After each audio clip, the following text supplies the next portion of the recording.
शाम की चाय। और शाम की चाय में आज हमारी बात चल रही है सोशल रिस्पॉन्सिबिलिटीज़, यानी समाजी जो हमारी रिस्पॉन्सिबिलिटीज़ बनती है, जिम्मेदारियां बनती हैं, उनको पहले जानना और फिर उनको पूरी तरह पूरा करना और इनकी इम्पोर्टेंस को भी जानना। और एक होती है वो सोशल रिस्पॉन्सिबिलिटीज़ जो आप जैसे ही एक बच्चा पैदा होता है उसके साथ ही एक रिस्पॉन्सिबिलिटी के वो एलिमेंट उसके अंदर डाल दिया जाता है। This is what you are suppose to do in your life apart from your life, जिसमें आपने एजुकेशन भी वो करनी है, आपने ज़िंदगी आगे से करनी है, आपने नौकरी करनी है, शादी करनी है, बला। उसके साथ साथ आपकी सोशल लाइफ और सोशल सोसाइटी की तरफ क्या रिस्पॉन्सिबिलिटी, एक तो वो चीज़ होती है।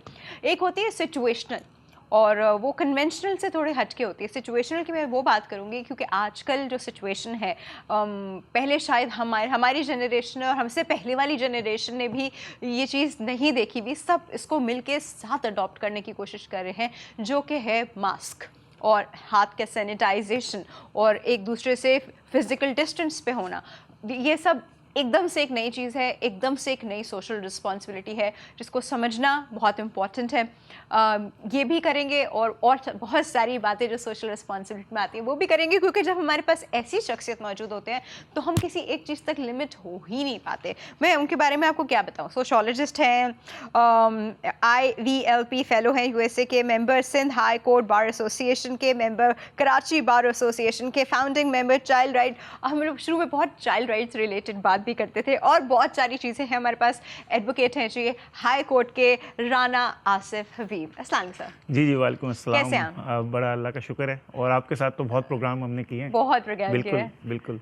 और सर को आपके साथ एक टॉपिक पे रहना भी बड़ा मुश्किल हो जाता है। जी बिल्कुल, जब बहुत सारे काम कर रहे होते हैं तो फिर फोकस रहना मुश्किल हो जाता है। अच्छा जी, इन्हीं के साथ साथ मौजूद हैं, जर्नलिस्ट हैं बाय प्रोफेशन, वुमेन एम्पावरमेंट और इससे रिलेटेड इश्यूज़ पे और सोशल इश्यूज़ पे जो है बात भी करते हैं, और उसकी मूवमेंट जिसे कहते हैं ना, एक पीसफुल अचीव मूवमेंट, इसके लिए क्या करना चाहिए उसकी तरफ हमको बताते भी, स्टेप्स भी बताते। हमारे पास मौजूद है थी सादत हुसैन। अस्सलाम वालेकुम। वालेकुम अस्सलाम। कैसे हैं आप? अल्हम्दुलिल्लाह मैं बिल्कुल ठीक हूँ। बिल्कुल ठीक ठाक, बहुत अच्छी बात है। हम आपकी तरफ बिल्कुल आते हैं, लेकिन पहले सर की तरफ। सर, सोशल रिस्पॉन्सिबिलिटी की जब हम बात करते हैं तो इतनी सारी चीज़ें हैं ना, कचरा ना फेंको, ये ना करो, गंदगी ना फैलाओ, और इधर उधर स्पिट ना करो, और पता नहीं क्या क्या क्या, ये सब बिल्कुल सोशल रिस्पॉन्सिबिलिटी में आता है, और हम बिल्कुल उसके एंटी क्यों हैं?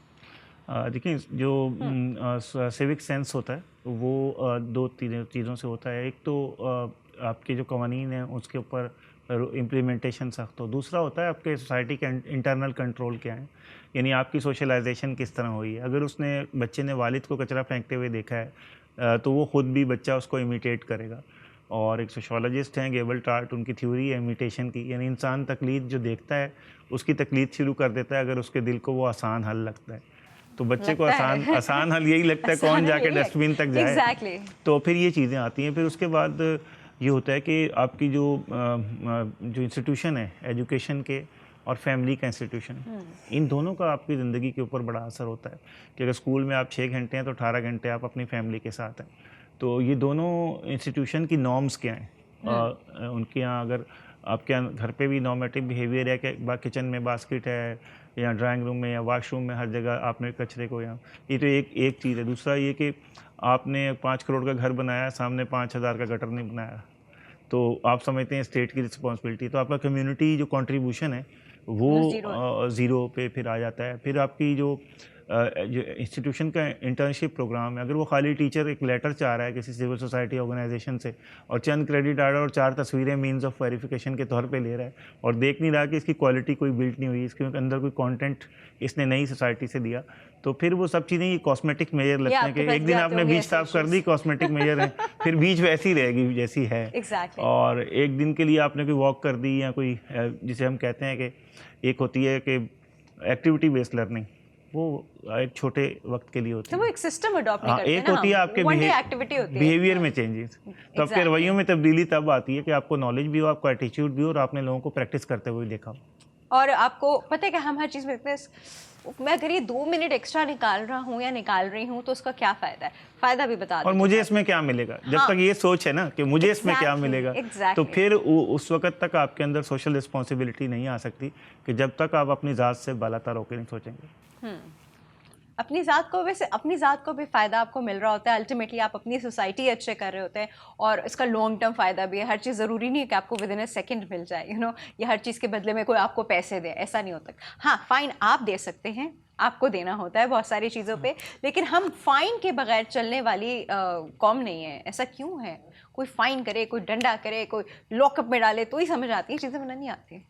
आप बताइए। बिल्कुल, जैसे राना साहब ने जिक्र किया कि हमारी सोसाइटी के अंदर जो है लोगों को मालूमात तो है लेकिन जो है इम्प्लीमेंटेशन नहीं होता। इसकी ख़ास वजह यह है कि हमारे वहाँ जितने भी सेशंस किए जाते हैं, हम यूनिवर्सिटीज़ को देख लें, स्कूल्स को देख लें, कॉलेजेस को देख लें, जहाँ भी सेशन किया जाता है तो उसके बाद उसका फॉलो अप नहीं लिया जाता। क्योंकि फॉर एग्जांपल अगर हम कोई क्लास के अंदर किसी स्टूडेंट को बता रहे हैं कि उसके जो है सोशल नॉर्म्स, सोशल वैल्यूज़ क्या होनी चाहिए, क्या उसका किरदार होना चाहिए सोसाइटी के रिगार्डिंग, उसके बाद फिर हम वो नहीं देखते कि क्या वो बच्चा उसके ऊपर इम्प्लीमेंट कर रहा है या इम्प्लीमेंट नहीं कर रहा है। तो ये मेरे ख्याल से एक बड़ा रूट कॉज है जिसके ऊपर हमें काम करने की ज़रूरत है। साथ ही जो है जैसे राना साहब ने आप लोग आते हैं, जैसे किसी आपने क्लास 6 के बच्चों को उठाया, ग्रेड 6 बैठा हुआ है, अच्छी अच्छी बातें की आधा घंटा, उन्होंने भी आधे नींद में आधे वैसे सुन लिया, अच्छी बातें थी, उसके बाद कहाँ बातें, कौन सी चीज़ें, कुछ फॉलो नहीं होता। शायद 10 मिनट का इफेक्ट हो उनके ऊपर, वो बाहर जाके ग्राउंड में कचरा ना फैलाएं या 10 मिनट तक वो उस बात को सोचे, उसके बाद लेट गो। इस चीज़ के अंदर जो है हमें कंट्रीब्यूशन को देखना होता है, क्योंकि जब भी कोई बच्चा जो है वो सोशल रिस्पॉन्सिबिलिटी परफॉर्म नहीं कर रहा होता, so we suddenly point out parents की जानिब से जो है वो उनकी जो है परवरिश नहीं की जा रही। लेकिन हमें देखना होगा कि कितने फीसद जी देखें, पेरेंट्स की जानिब से हम जिस तरह सर ने बात की थी, 18 घंटे घर में होता है, 6 घंटे स्कूल में होता है। 18 घंटे जो वो घर में होता है, कुछ चीज़ें, कुछ सिचुएशंस आप सिर्फ बाहर फेस करते हो, सोशली ही फेस कर सकते हो, घर में नहीं फेस कर सकते। तो आप ऑब्वियसली उसके हिसाब से आपके घर में तो ट्रेनिंग नहीं होगी। जो चीज़ आपको ज़माना सिखाता है ना, हम वो ज़्यादा अच्छे से सीख लेते हैं। तो हमारा ज़माना में अच्छा क्यों नहीं सिखा रहा? मैं वही चीज़ कहना चाह रहा था कि देखें, पेरेंट्स के साथ जो है बच्चे रहते हैं, लेकिन सिर्फ पेरेंट्स के साथ वो टाइम स्पेंड नहीं करते, वो स्कूल के अंदर भी जो है टाइम स्पेंड करते हैं, वो सोसाइटी में भी टाइम स्पेंड करते हैं, प्ले ग्राउंड के अंदर भी जो है टाइम स्पेंड करते हैं। इनमें जो है एक कलेक्टिव एफर्ट जो है उसकी ज़रूरत है, क्योंकि पेरेंट्स को भी वो किरदार अदा करना चाहिए। जैसे टीचर ने क्लास के अंदर बताया कि आपकी सोशल रिस्पॉन्सिबिलिटी ये है, जब बच्चा घर आता है तो पेरेंट्स को ये आइडिया होना चाहिए कि टीचर ने आज जो बताया है मुझे उसको फॉलो अप करना है। पेरेंट्स को नहीं मालूमात होती कि टीचर ने आज क्या पढ़ाया है रिस्पॉन्सिबिलिटी के हवाले से, बच्चा भी उनको नहीं बताता। तो इस वजह से एक बीच में जो है एक ब्रेक नज़र आता है, जिस वजह से जो है वो फॉलो अप नहीं हो पाता। बच्चा सोसाइटी में जाता है, प्ले ग्राउंड में जाता है, उसको अलग बच्चे वहाँ पर नज़र आते हैं, उनसे वो नई चीज़ें सीख के आता है। तो ये एक कलेक्टिव एफर्ट है, एक पूरा ये कनेक्शन है। अगर हम इस पूरे कनेक्शन के ऊपर काम करें तो आई थिंक हमें लगता है कि एक शहरी जो है वो अपनी जो है बुनियादी जो उसकी रिस्पॉन्सिबिलिटी है वो अदा कर सकता है। इन चीज़ों को मॉनिटर कैसे किया जाए, ये एक बहुत बड़ा क्वेश्चन है कि इसको तो सारा प्रॉब्लम मॉनिटर कैसे किया जाए। मेरा ये मानना है कि हम जब यूनिवर्सिटी में हम देखते हैं जो हमारे क्लासमेट्स होते हैं, जो स्टूडेंट्स वहाँ पे आते हैं, तो उनके बिहेवियर में एक नई चीज़ नज़र आती है जो हम माजी के अंदर देखें तो तलबा के अंदर नज़र नहीं आती थी। इसकी वजह ये है कि हमारी जैसे फॉर एग्जांपल के एक प्रोफेसर और एक स्टूडेंट का एक रिलेशन होता है, एक रिस्पेक्टेड रिलेशन होता है, लेकिन now the society is evolving, society आगे की जानिब जा रही है, टेक्नोलॉजी हमारे सामने आ रही है, जिसकी वजह से हो रहा ये है कि जो एथिक्स हमारे जो सेट किए गए थे वो जो है वो नज़रअंदाज अब होते हुए दिखाई देते हैं, ख़ासतौर पर यूनिवर्सिटी लाइफ के अंदर।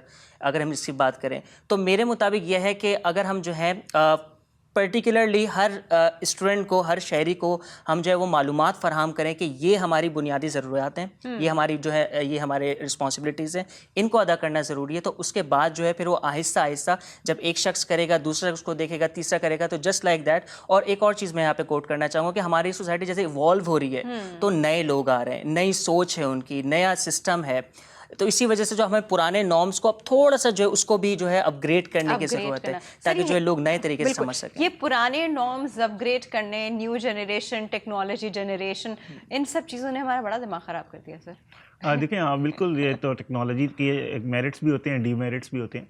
अब देखें, एक चीज़ जो जिसे हम कहते हैं सोसाइटी एथिक्स, वो जो है वो आप देखें कि कौन सा कानून या सियासतदान कहता है कि भाई आप अपने घर के आगे 4 सीढ़ियाँ बना के इंक्रोचमेंट कर लो और दूसरों का रास्ता रोक लो। ये तो हमारा इंटरनल अपना रवैया है कि हमारे अंदर एक जो बिल्ड किया गया है कि जितनी भी आप जगह घेर सकते हो तो समझो वो घर अच्छा होगा, उसमें बाइक आराम से चली जाएगी। या इसके साथ साथ हमें जो नॉर्म्स क्या है कि पेरेंट्स एक्सपेक्ट कर रहे हैं कि मेरा बेटा एटीएम मशीन बन जाए, वो कोई एमबीए करके निकले तो बस वो फिर एटीएम मशीन में से चीज़ें निकलना शुरू हो जाए मेरी ख्वाहिशों के अभी AC आ मुताबिक, जाए, अभी या वो फ्रिज जो आ बाहर जाए, अभी गाड़ी आ के जाए, बाहर हम जाते हैं तो सारा। वहाँ अक्सर स्टेशंस पे आपने देखा है ऐसी मशीन लगी होती है कि आप उसमें पैसे डालते हैं तो चीज़ खुद ही वो बाहर वेंडिंग आ- मशीन, हाँ हाँ, बेटा भी वेंडिंग तो मशीन वो में अपने जाता है। बच्चों को भी वो मशीन समझना शुरू हो गए ना, तो इसीलिए आप देखें कि बिल्कुल ऐसी यूनिवर्सिटीज़ भी आपको नज़र आएंगी कि जिसमें वहाँ पे कमरे जो घर के होते हैं उनके अंदर ही वो पूरी क्लासरूम चल रही है और हाँ, एक कॉरिडोर में एक दूसरे से टकरा रहे हैं, भाग रहे हैं, इधर भाग रहे हैं।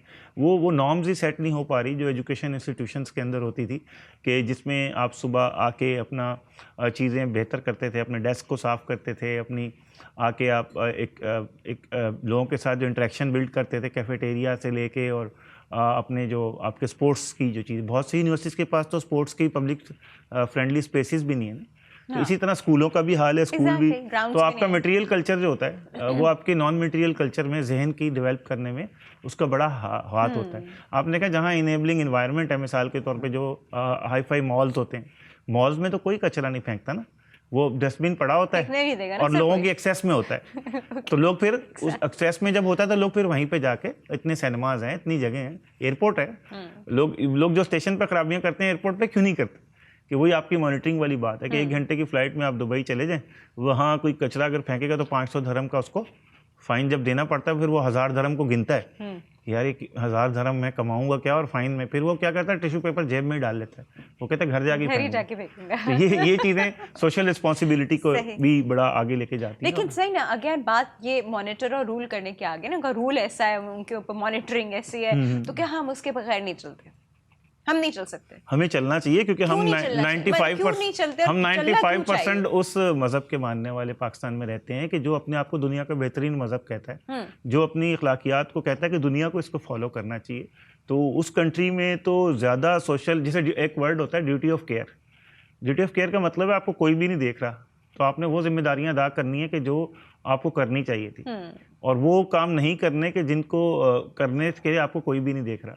तो ये ड्यूटी ऑफ केयर जो है वो एक डॉक्टर के ऊपर भी है, नर्स के ऊपर भी है, एक वो इंजीनियर के ऊपर भी है जो हर आर्किटेक्चर इंसान बना के रहा ऊपर है, है हर सर, इंसान, बल्कि पेरेंट्स के ऊपर भी है, जो ड्यूटी बेरर हैं, जिन्होंने अपने बच्चों को राइट्स देने हैं उनके ऊपर भी है, और जो पुलिस वाले हैं उनके ऊपर भी है, हर इदारे के साथ है ड्यूटी ऑफ केयर। तो जब ड्यूटी ऑफ केयर आप अपनी महसूस कर लेंगे, पर वो ड्यूटी ऑफ केयर को आप लेते कैसे हैं? हाँ उसको आप कोई नहीं लेते देख रहा? कहते हैं, दो कोई नहीं देख रहा, बिल्कुल फेंक दो, कोई तो नहीं, आप मतलब परसेप्ट, ये वाली duty हाँ आप परसीव कैसे करते हैं ड्यूटी ऑफ केयर Exactly. को, ये बड़ी बात है उसको। ये वाली ड्यूटी ऑफ केयर जिसमें हम लोग को ये फीलिंग होती है कि कोई नहीं देख रहा और हम इसमें कुछ भी कर सकते हैं, कोई ना पकड़ेगा ना और एम्पैथी भी करनी है आपने, हाँ? एम्पैथी भी करनी है कि जो सफाई करने वाला स्वीपर है उस वॉशरूम का, उस पर क्या बीतती होगी जब 500-600 बंदे जो हैं किसी सुपर स्टोर का वॉशरूम यूज करते होंगे, तो आप उस पर एहसास करें कि आप जब आप निकलें तो आप उसे क्लीन करके निकलें, ताकि उसके काम के अंदर आपका क्या कंट्रीब्यूशन बढ़ सकता है, कंट्रीब्यूशन वहाँ पे आप कैसे हेल्प कर सकते हैं। शाम की चाय पे बातें कर रहे हैं सोशल रिस्पॉन्सिबिलिटीज़ की, जो कि आपका, मेरा, हम सब का फ़र्ज़ बनता है टूवर्ड्स द सोसाइटी, और उसका फ़ायदा क्या नहीं है, क्या है, वो सब भी लॉन्ग टर्म में भी होता है, शॉर्ट टर्म में भी होता है, और सबसे अच्छा आपका दिल मुतमईन होता है। तो क्या आपका दिल उस तरह ट्रेंड है कि वो उस पर मुतमईन हो जाए? ये भी बड़ी इंपॉर्टेंट चीज़ है सर, दिल क्या है ना, ये वाली प्रॉब्लम, ये साइकोलॉजिकल आपने बड़ा सवाल पूछा टेक्निकल के इनर सेल्फ सेटिस्फाइड कैसे है। अब इनर सेल्फ की सेटिस्फेक्शन के बड़े लेवल हैं, जो बंदा किसी को टॉर्चर करता है, कई लोग टॉर्चर करके सेटिस्फाइड होते हैं,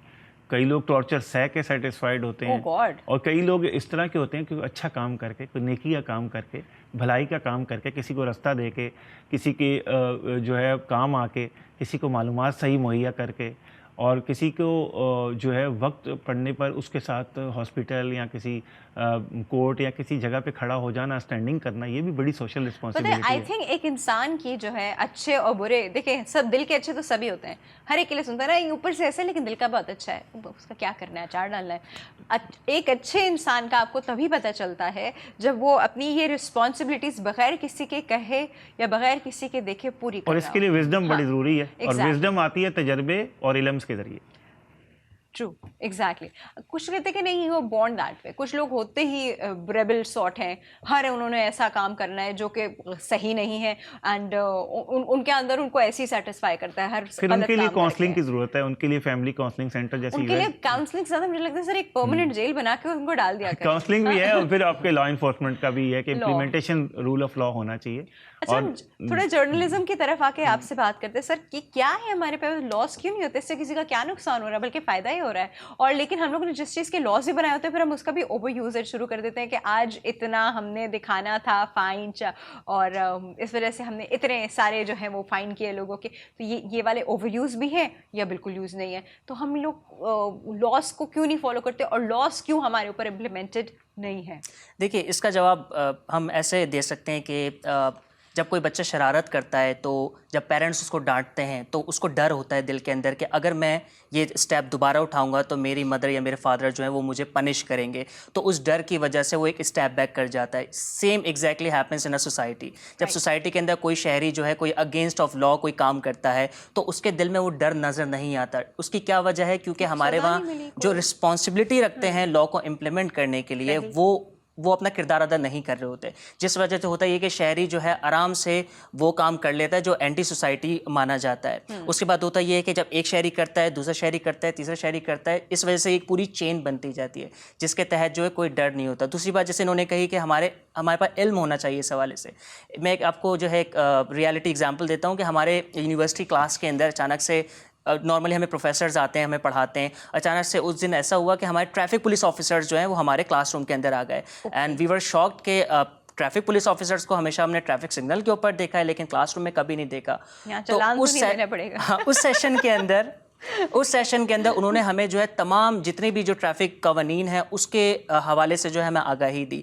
तो वो एक सेशन मेरी लाइफ का एक ऐसा वाइड सेशन था कि मैंने क्लासरूम के अंदर बैठ के मैंने ट्रैफिक कवानीन के हवाले से जाना कि कितना इंपॉर्टेंट है हमारे लिए फॉलो करना। The same thing happens in school, colleges, universities, जहाँ पे हमारे कोर्स में ये चीज़ नज़र ही नहीं आती कि आपको जब सोसाइटी का हिस्सा बनना है तो आपको कौन से स्टेप्स लेने, कौन से स्टेप्स नहीं लेने, किन के ऊपर आपको अमल दरामद करना है, किन के ऊपर नहीं करना है। तो आई थिंक जो है हमारे जितने भी रिप्रेजेंटेटिव्स हैं एजुकेशन के, उनको ये सोचना चाहिए कि क्यों ना हम करिकुलम में हमारे कोर्स के अंदर जो बुक्स पढ़ाई जाती है उसके अंदर ये चीज़ ऐड की जाए जिससे जो है हर बच्चा जो है अपने स्कूल लाइफ से इस चीज़ को सीखे एंड जब यंग एज पे पहुंचे तो हमारी सोसाइटी एक बेहतर हो सके, एक बेहतर इंसान हो। ठीक है जी। अच्छा, सोसाइटी की बात करें तो सोसाइटी में सिर्फ इंसान तो नहीं रहते, सोसाइटी में और भी जानदार हैं, जानवर हैं, परिंदे हैं, दरख्त हैं, फूल पौधे हैं, ये भी तो सोसाइटी मिलके बनाते हैं। तो हम इनके साथ क्या सलूक रखते हैं? कितने लोग आपने देखोगे हमारा कुत्ते को पत्थर, पीछे हटो, क्यों भाई ये आपका घर है, रोड है ना, रोड पे तो वो भी जा सकता था, यू नो। आपने जानवरों को this is a physical abuse to animals, इस तरह करना। फिर चलते फिरते वो दूर से वो फूल अच्छा लग रहा है तोड़ लिया, फजूल में किसी दरख्त की शाख को नुकसान पहुंचाते हुए चले गए। सर ये सब भी तो हमारी सोशल रिस्पॉन्सिबिलिटी में आता है। बिल्कुल ये है। देखिए, आपने अपने इकोसिस्टम को नुकसान पहुंचाया तो ग्लोबल वार्मिंग आई, आपने मैंग्रोव्स वगैरह को नुकसान पहुंचाया तो आज आपका जो है रोज़ाना जो है आपका 1 एकड़ जो है वो समंदर में जा रहा है ना। तो इन चीज़ों की सोशल रिस्पॉन्सिबिलिटी हमें आने वाली नस्लों का सोचना है कि हम जिस ईंट से, भट्टे की ईंट से हम अपना खूबसूरत मकान बना रहे हैं और वो लाल लाल कलर दिखा रहे हैं, उससे उठने वाला कार्बन जो है वो आने वाली नस्लों को सांस लेना मुश्किल कर देगा। तो ये हमें देखना चाहिए। फिर हमारी जो टाइनरीज से उठने वाला जो फजला है, अगर वो समंदर को ख़राब करता है तो आने वाली नस्लों को हम क्या दे के जा रहे हैं। तो इस पर ये सोशल क्लाइमेट चेंज के लिए भी मैं समझता हूँ सोशल रिस्पॉन्सिबिलिटी की बड़ी ज़रूरत है। इसका कोई ठेका क्यों कि प्राइम मिनिस्टर साहब की बड़ी कैंपेन है इसके ऊपर, बिलियन ट्रीज वो चल रही है, उसमें लोगों को शहरी शामिल भी हो रहे हैं, लेकिन मैं समझता हूँ और बड़े पैमाने पे होना चाहिए शामिल। और इसके अलावा जो बिजनेसमैन है उसको अपनी कॉर्पोरेट सोशल रिस्पॉन्सिबिलिटी का ख्याल करना चाहिए कि जो इस मुल्क से आप कमा रहे हो, जिस सिस्टम से, जिस निज़ाम से कमा रहे हो, उसके इन्वायरमेंटल प्रोटेक्शन का भी ख्याल रखो। क्योंकि जो चीज़ें हो रही हैं दुनिया में और जो डिजीज़ हैं, कैंसर है, बहुत सारी चीज़ें, उसका शिकार होते हुए वो वहाँ ये नहीं होता कि किस क्लास को होना है, कि लोअर क्लास को होना है या हायर क्लास को होना है, तो कोई भी उसका शिकार हो सकता है। कोविड सबको कर रहा है ना। इसलिए जी कोविड ने लोगों को सिखा दिया कि आपकी जो समाजी जिम्मेदारी है वो आपकी तहफ़्फ़ुज़ की जिम्मेदारी से बहुत बड़ी है। कि आपके पास असला होना शायद आपकी सिक्योरिटी की गारंटी ना हो, लेकिन हिफ़्ज़ान सेहत के असूल जो हैं वो, और जो ज़िंदगी गुजारने के तरीके हैं जिसको लाइफ स्किल कहते हैं, वो होना आपके लिए एक बहुत बड़ी वेल्दी है और एक वेल्थ का साइन है। सही। तो ये आपने जितनी भी कैजुअलिटीज़ देखी होंगी वहाँ न्यूयॉर्क में आप देखें कितनी बड़ी लेवल पे हुई। एनएचएस से अच्छा सिस्टम कोई नहीं है हाँ। यूके से, लेकिन वहाँ भी उनकी दौलत, उनका पैसा जो है वो नहीं बचा सका उनको जब मोर्टेलिटी का एक बहुत बड़ी उनके ऊपर आई, जब सोशल डिस्टेंसिंग उन्होंने नहीं रखी तो उस चीज़ की फिर कीमत भी बड़ी भारी जो है अदा करनी पड़ी। तो सोशल रिस्पॉन्सिबिलिटी मैं कहता हूँ कोविड के अंदर एक लर्निंग मैसेज है कि आप अपनी सोशल रिस्पॉन्सिबिलिटी का ख्याल करें तो इकोसिस्टम आपका भी ख्याल करेगा। पता है सर, हर चीज़ मुझे लगता है अल्लाह ने ना एक डिसिप्लिन से बनाई हुई है कि ये डिसिप्लिन है, इसको फॉलो करोगे तो चलता रहेगा, डिसिप्लिन को फॉलो नहीं करोगे तो कुछ अर्से तो चलेगा, फिर उसके बाद बहुत ज़ोर से कहते हैं अल्लाह रस्सी जब खींच रहा है ना वो डिसिप्लिन वाली, तो फिर हम लोग को उस वक्त लग पता जाता है, उस वक्त हम बहुत वो कहते हैं कुछ नहीं होता। और तहम्मुल जो है, हाँ। तहम्मुल और बर्दाश्त और रवादारी जो है, रेजिलियंस जिसे कहते हैं, वो बहुत ज़रूरी है सोशल रिस्पॉन्सिबिलिटी के लिए कि आपके अंदर रेजिलियंस कितनी है, मसाइल से नबरदाज़मा होने की सलाहियत आपके अंदर कितनी है और आप अपनी कितना कम्युनिटी की मदद मुझे कर पा बताइए रहे कि हैं। गवर्नमेंट इसमें क्या रोल प्ले कर रही है? गवर्नमेंट देखिए, इंसान गवर्नमेंट को का तो- अच्छा सिटीजन बनाने में क्या रोल प्ले कर रही है? गवर्नमेंट तो लॉज बना सकती है, जो बना रही है। 18वीं तरमीम किधर के जाते हैं वो लॉज से लोगों को अवेयरनेस भी हुकूमत दे रही है, लेकिन मैं कहता हूँ शहरियों का भी तो फ़र्ज़ है। जब रात के 2 बजे ख़ियाबान इत्तेहाद पे कोई नहीं देख रहा तो ये तो देखें कि खुदा देख रहा है। ये तो हाँ। सोचें कि भाई हमें देख रहा है। और वो बाद नहीं दफ़ा नहीं सर, हमारे पास तो और भी डर है ना, बाइक तो नहीं आ रही जी आसपास कहीं ना, हमें इस डर से भी तो अक्सर सिग्नल तोड़ देते हैं। जी। और जो लाइसेंस का प्रोसीजर है हमारे पाकिस्तान में, आप सही Right. कह रही हैं कि वो इतना आसान है कि 2-3 हज़ार 4,000 रुपये दो लाइसेंस ले लो, लेकिन दुनिया में अगर आप जाएं तो लाइसेंस लेना शनाख्ती कार्ड और पासपोर्ट से मुश्किल तरीन चीज़ है। और वहाँ पे आपकी जो आइडेंटिटी है, आप कुछ भी ना दिखाएं अपना होमलैंड सिक्योरिटी को, खाली लाइसेंस दिखा दें, बहुत है। आप जितनी स्टेट में चली जाएं वहाँ पे, तो वो लाइसेंस की क्यों वैल्यू है? क्योंकि इसके पास, आपके पास ड्राइविंग करते हुए इख्तियार आ गया लोगों की जान की हिफाजत और उसको नुकसान। तो ये लाइसेंस इस वजह से बहुत ज़्यादा उन्होंने अच्छा और अपना एक किया है। लोग 7-7 बार सऊदी अरब में फेल हो जाते हैं, लाइसेंस नहीं ले पाते। हाँ। तो ये चीज़ें बनाई जाती हैं। तो हमें गवर्नमेंट अगर इन चीज़ों पे अमल करे, और लोगों को रिवॉर्ड का सिस्टम नहीं है पाकिस्तान में। अगर कोई समाजी शोबे में काम कर रहा है, खा वो देखें ईदी साहब हैं या बड़े लोग हैं जो भी, उनको तो चलो ठीक है, ब्रांडिंग होती है, लेकिन एक काम अगर स्टूडेंट है अपनी यूनिवर्सिटी का, उसने कोई ग्रुप बनाया हुआ है या स्कूल का ग्रुप है, अब हर कोई तो उस लेवल पे काम हाँ, नहीं कर सकता ना। तो वो नहीं कर, तो अगर उसके अपने वसाइल के अंदर वो काम जो कर रहा है, उसको अप्रिसिएशन का, रिवार्ड का, जो सिटी मेयर है, कमिश्नर है, उनको, या डिप्टी कमिश्नर है, पहले होता था 70s में डिप्टी कमिश्नर लेवल पर और जो SDM लेवल पे रिकग्नाइज़ किया था, मगर ये चीज़ आस्ता आस्ता ख़त्म हो गई। सोसाइटी आइसोलेशन का शिकार हो गई, जिसकी वजह से सोशल कितना फनी लगता है रिस्पॉन्सिबिलिटी, ना सुनने में, society isolation. Society is a collection of people. मतलब एक आप एक यूनिवर्सिटी में चले जाएं। हाँ। कि अभी आजकल तो वो सिस्टम है, एक क्लास में, क्योंकि हम 11 यूनिवर्सिटीज़ के साथ काम कर रहे हैं स्टूडेंट के साथ, तो हमने देखा है एक क्लासरूम में बच्चे एक दूसरे को नहीं जानते। हाँ, जो आज हमने, उससे पूछो तुम्हारी क्लास में किस नाम का है? जी जी पता नहीं, पूछ के बताऊंगा। जी जी। और जब पूछ के उन्हें, बताओगे? हाँ, मतलब पूछा हमारी जाता क्लास है, में 400 बच्चे होते थे, उनके अम्मा अब्बा के नाम भी पता होते थे और, हमें। हाँ, और कोई बच्चा बीमार होता है, कोई कैंसर वगैरह, उसको बड़ी बीमारी हुई थी, तो कहते हैं हाँ फेसबुक पे हमने देखा था, इसने अपील की थी। हाँ। वैसे ये नज़र हमें यूनिवर्सिटी में ही आता है। तो इतना आइसोलेशन है कि आप किसी का दुख दर्द भी नहीं पूछ रहे। ये भी सोशल रिस्पॉन्सिबिलिटी है social कि आप isolation अपने आसपास बैठने वालों का दुख दर्द भी पूछें। आप कहते हैं ना, 2 फोर्सेज होती हैं, एक सस्टेनिंग फोर्सेज है, एक ड्राइविंग। तो सस्टेनिंग फोर्सेज जो होती हैं आपको रोकती हैं लोगों से इंटरेक्शन करने, उसको ख़त्म करें और ड्राइविंग फोर्सेज जनरेट करें, ताकि लोग आपसे जुड़े और आपके अंदर कोलेशन बिल्डिंग और नेटवर्किंग आए, ताकि आप सोशल रिस्पॉन्सिबिलिटी काश पे सब लोग आ आपकी सकें। तरह सोचें सर, काश नहीं, सब होना लोग ऐसे ही चाहिए, सच। बिल्कुल बिल्कुल। अच्छा, मुझे एक बात बताइए, अभी हम बात कर रहे थे कि लॉज बनते हैं और सब चीज़ें होती हैं, पर वो लॉज जो बनते हैं वो एक तो जिधर भी बनते हैं, कोई जो कौन से एक्चुअली हैं वो जो बना रहे हैं, ठीक है, बना के उन्होंने बुक्स में रख के लाइब्रेरी में तो रख दी, या शायद हमारे स्कूल कॉलेज की लाइब्रेरी में भी हो, पढ़ाता कोई नहीं है ना, पढ़ने का दिल चाहता है। तो आप लोग अपने जर्नलिज्म के थ्रू उसको कैसे लोगों में अवेयरनेस पे लाते हैं? कुछ करते हैं इस तरह? देखिए, सबसे पहला स्टेप ये होता है कि जर्नलिज्म से पहले भी अगर हम एक चीज़ देखें कि जैसे राना साहब ने भी जिक्र किया कि हमारे वहाँ जो बड़ी शख्सियात हैं, लोग उनको सुनते हैं, लोग उनको फॉलो करते हैं, उनके लाइफस्टाइल को वो इम्प्लीमेंट करने की कोशिश करते हैं। जैसे जिक्र किया राना साहब ने कि हमारे वहाँ जो है ग्रीन ट्री जो एक कैंपेन चल रही है गवर्नमेंट की तरफ से, लेकिन हमारे वहाँ होता ये है कि जितने भी जो हाई प्रोफाइल जो लोग मौजूद हैं, जब कोई एक शख्स एक बेहतर किरदार अदा कर रहा होता है तो जितने भी दूसरे जो बड़े किरदार होते हैं वो क्रिटिसिज्म जो है उनके खिलाफ कर रहे होते हैं, जिसकी वजह से होता ये है कि अगर आधा फीसद जो है पाकिस्तान अगर उनको फॉलो करता है तो वो इस चीज़ के अंदर कंफ्यूज हो जाता है कि ये जो एक बेहतरी के लिए कैंपेन चलाई जा रही है, क्या ये बेहतर है या फिर ये बेहतर नहीं है। एक ये बहुत बड़ी वजह है ना, एंटी पार्टी वो आपका दिमाग दूसरी चीज़ों में लगा देती है। ऑपोजिशन जो होती है ना हमारी, वो ऑपोजिशन हमें कहती है ये इसलिए थोड़ी है, ये इसलिए है, तो अच्छा खासा होता हुआ काम जो है ना वहाँ पे ख़राब हो जाता है। एग्जैक्टली ऐसे ही जैसे आपने वुमेन एम्पावरमेंट की बात की कि एक सेशन चल रहा था जिसमें हम जो है ख़वातीन के हुकूक़ के हवाले से बात कर रहे थे, जब हमारे पाकिस्तान में ज़्यादती के वाक़यात में जो है इजाफ़ा हो रहा था। तो उस वक्त मैंने एक सवाल ये किया था, एक खातून हमारे साथ बैठी हुई थी, उन्होंने कहा कि आज हमने जो है ऐसे कवानीन पेश किए हैं जिससे हम अपनी ख़वातीन को महफूज कर सकते हैं। तो मैंने उनसे ये सवाल किया, मैंने कहा कि ये बताइए कि इस सेशन में जितने भी लोग मौजूद हैं वो इस बारे में जानते हैं, आप मीडिया के थ्रू जो है पहुँचा सकते हैं, लेकिन क्या आपके पास ये श्योरिटी है कि घर में बैठी हुई खातून जो सिर्फ घर के अंदर रहती है, घर को संभालती है, क्या वो इन कवानीन से आगा है या आगा नहीं है? तो उनका जवाब तो नहीं है।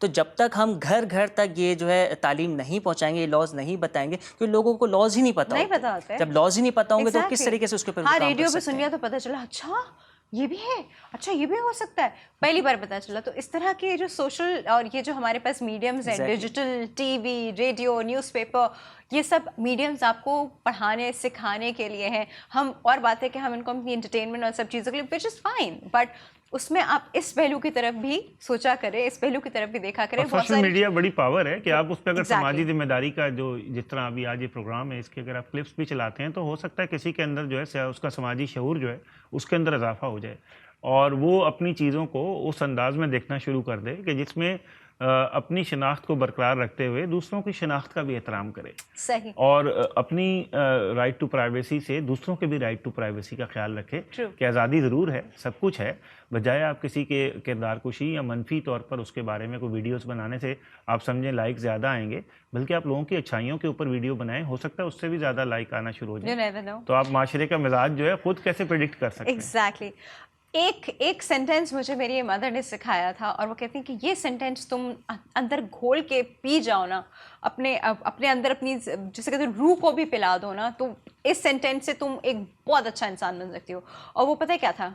लीव फॉर अदर्स, बस लीव फॉर अदर्स। बिल्कुल। मतलब जो काम मैं कर रही हूँ सिर्फ ये नहीं सोच रही कि मेरे लिए है, मेरे आने वाले बाद के लोगों के लिए भी, तो मैं उनके लिए आसानी कैसे पैदा करूँ, उनके लिए क्या क्या छोड़ के जाऊँ, उनके लीव फॉर अदर्स। एक माँ बाप क्या करते हैं, सारी उम्र पैसा कमाते हैं, जायदादें बनाते हैं, एग्जिट की स्ट्रेटजी बनाते, तभी तो अदालतों में इतने केसेस आते हैं जायदाद की तकसीम के कि वो अपने जाने का सोचते ही नहीं है कि इस दुनिया से हमने चले जाना है। दुनिया वो एक और पहलू है। लेकिन लीव फॉर अदर्स पर वो अपने बच्चों के लिए छोड़ के जाते हैं ना, तो एक इंसान अपने बच्चों के लिए, तो पूरी सोसाइटी भी तो हमारा बच्चा है, पूरी सोसाइटी, पूरी दुनिया भी तो हमारे पेरेंट्स की तरह है, तो हम उनके लिए क्यों नहीं कुछ सोच के जाते, दुनिया को किस तरह का छोड़ के जा रहे हैं हम लोग हैं, हमें सोचना चाहिए किस तरह से छोड़ के जा रहे हैं। Sir thank you so much, बहुत अच्छा लगा आपसे बात करके। Thank you Saadat so much, thank you so much.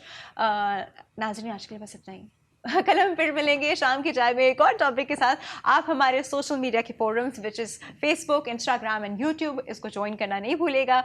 अपना फीडबैक हमको देते रहेगा। अल्लाह हाफिज़।